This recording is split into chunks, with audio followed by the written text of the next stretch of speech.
And you've just heard Hurry Up Angels by Canyons and Highlands from the album of the same name. And I'm joined by the man behind it all, Norrie McCulloch. Hello, Norrie. Hi, Ali. How you doing? I'm not too bad, thanks. So what can you tell us about Canyons and Highlands as a whole? Because it seems like a substantial project. Yeah, I mean, I suppose the main thing that a lot of people are kind of hooking onto is the fact that I started recording the songs inside my camper van. So, I mean, that kind of came about further down the line, but it's the kind of thing, I suppose, that it was the kind of start of the songs actually kind of going down on to what has become the album that you're playing, you know. But I'd written the songs kind of a good while before that, probably over the kind of the previous few months, maybe the previous 6 months. I'd written a bunch of songs and kind of knew that I would do something with them, but then obviously, like COVID hit. I had just applied for Creative Scotland funding to record an album, so when that kind of hit, I had to kind of rethink it, because obviously I wasn't going to get into studios or anything or be able to kind of meet up with people in the first instance anyway. So yeah, I mean that's basically it. Became like a kind of collaboration, a kind of online collaboration between myself and some guys based in Scotland. But then my friend and musician like Ian Thompson, who's from Scotland, from Aberdeen originally, but he's based over in Nashville now, and so he'd played quite a part in the kind of previous album, Compass, played on a few tracks. So when this kind of hit, his work was out as well, you know. So you know, he didn't have a lot. He's a live sound engineer, right. So his kind of touring stopped and all that kind of stuff. So we kind of all started talking about taking these songs and doing something with them, and that's kind of where it kind of spread from, you know. The kind of collaborative side of it ended up that I kind of brought in the people in Scotland and he brought in the people over in America, you know, and it kind of spread wings a bit and kind of became this. It's like a kind of collaboration, including people that, you know, I hadn't worked with before, kind of thing. So that's the kind of quick background to it, you know. And can you tell us about some of the people who are involved, because it's an impressive list? Yeah, well, Dave McGowan's somebody that, you know, he plays with Bell and Sebastian and Teenage Fan Club. And myself and Dave go back a long way, you know, to the kind of early mid-90s kind of thing. I mean, myself and Dave were flatmates for years in Glasgow. That's kind of way before I had ever recorded any songs. You know, we used to sit around the kitchen table and kind of play songs and all that. But I mean, to be honest, it never even passed my mind about recording them one day, you know, even although we'd sat and wrote some songs. But yeah, me and Dave go way back, and he's kind of collaborated on everything that I've released previous to this. Right. People like Marco Ria, I met Marco through music workshops. So myself and Marco are both kind of tutors at, you know, youth music workshops and stuff like that. So a long time ago, I was coordinating some workshops at the toll booth in Stirling, and employed Marco to kind of come in and do some. And that's how I met Marco. Like, and quickly, you know, when you meet a guy like Marco, it's like, you know, quickly, you know, you talk about the kind of music you like and stuff like that. So we quickly kind of found out that we liked a lot of the same kind of stuff. Obviously, Lavinia, Marco's been working a lot with Lavinia, so she kind of came on board with that track. I mean, the track that Lavinia and Marco are on the album, I mean, that was really a track where I had recorded it, and I just decided, I trust Marco so much with music, you know, that I just said, take this song, here's the parts that I've recorded, and do whatever you want to it. I mean, I didn't want to give him any guidance at all, so I basically just said, you take it, do whatever you want to it, and then whatever comes out the other end is what it is, kind of thing. Right. And what you hear, I mean, so the guitar, the acoustic guitar and vocals were down on it, and I had recorded Dave's bass, so there was like a bass and like and that was it really, though. Everything else that you hear was really kind of like Marco kind of bringing what him and Lavinia did to it, you know. So I kind of brought in the people from Scotland.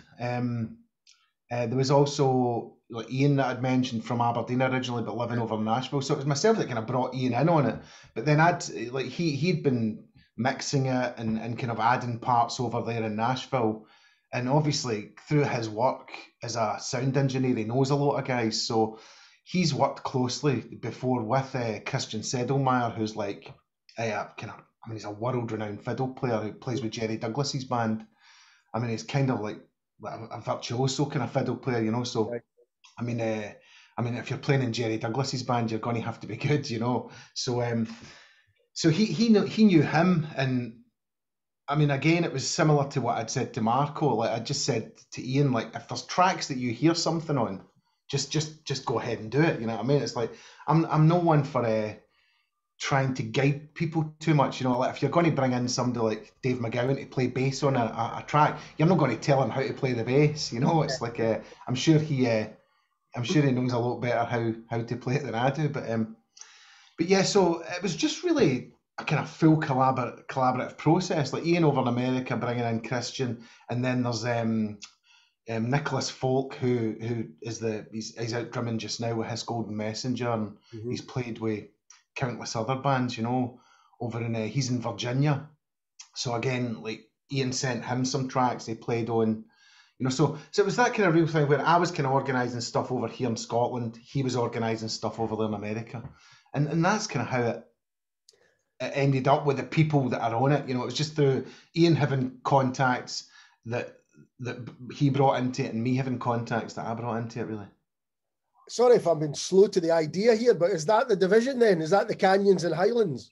Exactly. Well, yeah, that's it. That's how the light bulb flickers there. Yeah, I mean, yeah, folk have asked that. I mean, I was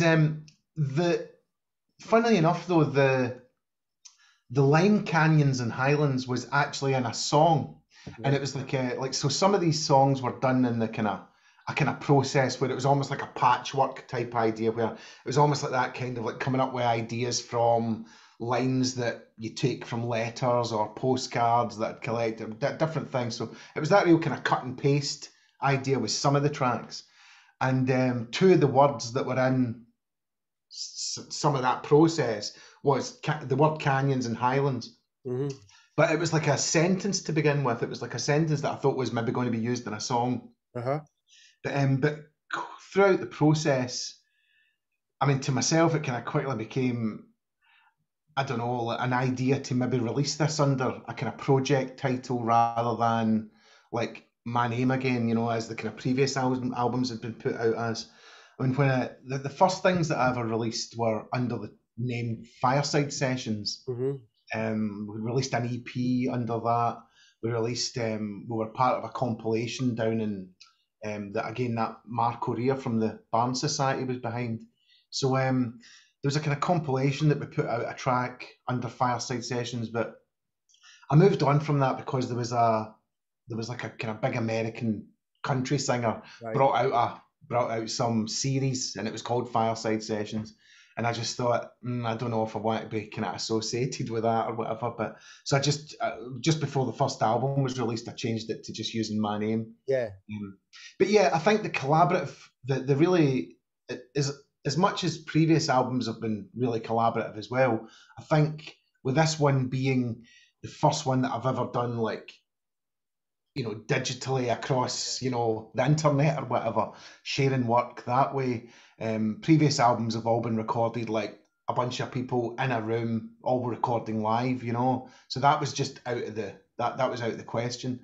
So I think the change in that made me want to kind of maybe release it under a kind of project title rather than like under my name, you know. Yeah. And yeah, the Canyons and Highlands thing, when I was trying to think of a name to put it out under, that came back to us because I was trying to think of what things are, you know, what things like could we use for the Scottish side of things, and it was also to do with the album being kind of two parts in my mind as well. There was kind of two distinct kind of parts to the album, you know. So I thought call one side Canyons, the other side Highlands, because of where they were written in that. And in a kind of old school vinyl way, you've got two sides of the album as well.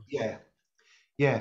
I mean, in the very early days of it, it was it was kind of very much becoming like almost like a concept album idea, you know. I'm a kind of fan of a 70s concept album, you know, and like there was a bit of that in it, you know. I was kind of saying to the guys, you know, like that, like for some reason this is kind of becoming like, you know, it's like it's almost like a kind of concept album where like some of these songs were relating to things in America or in Canada, and then other things were relating to stuff like that were really based in Scotland, you know. So yeah, it just kind of developed that way. And are you going to tour these songs? I mean, is there plans to take them live? Yeah, for sure. And we're kind of, I mean, we did a small kind of solo thing last a week past on Saturday, and the whole kind of first half of that was just all tracks from this album. So I mean, because I recorded all the tracks solo inside my camper van, all of these tracks can be played. You know, they can all be played solo on an acoustic guitar. You know, and I think they still come across quite well as that, because that was their kind of origins. But yeah, there's talks about doing some full band shows as well. You know, kind of already kind of planning that they're going to be slightly later in the year, but it won't feature like Ian probably won't be here, you know, because he's based in Nashville or that. But we're looking at bringing in other musicians to play their parts. But yeah, kind of planning like certainly a few full band shows with it, you know, which is something that I've always kind of quite fancied doing, but just due to kind of like, I don't know, who's about and stuff, like previous gigs and that have tended to be duos or solo shows and that, you know. But yeah, we're definitely in the plans for it. I think it'd be great to see this as a full band. Really special. Yeah, for sure. And is this something that you'll maybe move forward with, Canyons and Highlands, or is it a one-off thing, do you think? No, I don't think it's a one-off thing. I mean, I've already started kind of planning the next thing. Yeah, and it's I think that just from the kind of initial ideas of it, I think it will probably come out as Canyons and Highlands. I mean, I think it's good to have a change as well. You know, it's no saying that I won't do some solo album and release it as kind of Norrie McCulloch again or whatever. But I just think, you know, I don't know, why no? You know, it's like just have a wee change and see how things go, and you know, and I think as long as it's like as long as I keep collaborating maybe with some of the same people, then you know, maybe keep it under a kind of project name rather than using my own name, you know. Yeah. It sounds as though it gives you a flexibility there. You know, you can bring people in and out. That's it. It does, you know. I mean, I have done gigs where it's under my own name and there's maybe like 3-4 people there. You know, I've played the Tron Theatre, played shows at the Toll Booth. There were kind of like bit like more people in the, but it's tended to be, you know, 3-4 people max. I mean, if this stuff goes ahead that are like full band shows, you're probably talking like 5-6 people in the band kind of thing, you know. So it's yeah. And it means getting in the camper van again to write more songs. I'm not sure about that. That kind of came out of necessity, I suppose. I mean, now, I mean, the problem that, I mean, the process that I ended up in the camper van for was because, I don't know if you remember back to that first lockdown, but it was really hot. You know, it was like a really early summer, if I remember rightly. It was like really nice weather.